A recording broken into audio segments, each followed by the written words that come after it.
I find that people who are terrible at relationships with family, co-founders, and friends actually never end up being able to build great relationships with anybody else. So this is pretty obvious. Fortunately, all of you, actually 70-80% of you said family is most important. Is whatever you do, right? Take care of the core. Family, close friends, and your co-founders.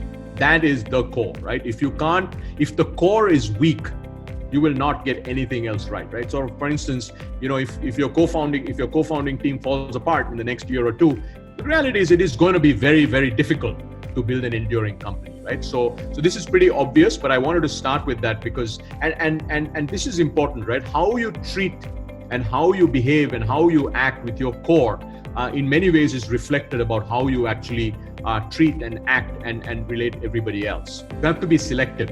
Guys, you're not going to have hundreds of deep relationships.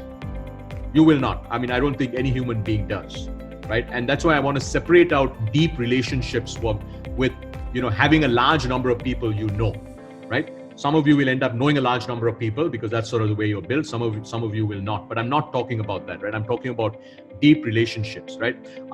So first, as I mentioned, the relationships that matter will last a very long time and they'll take a long time to build.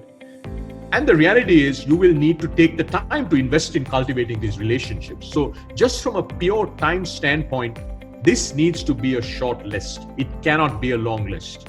Over time, the list will get slightly bigger, but it won't get to be a very large list. Because if it gets to be a very large list, you're not going to have deep relationships. You're going to know a lot of people, but you're not really going to have deep relationships, right?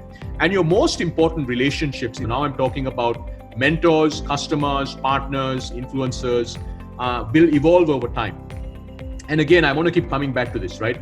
Real relationships, professional relationships last for a very long period of time. And, it amazes me how few people actually maintain relationships over a long period of time, right? And we'll get to why that is. And I think it's especially hard for founders because all of you are very, very stretched for time and very focused on the here and now.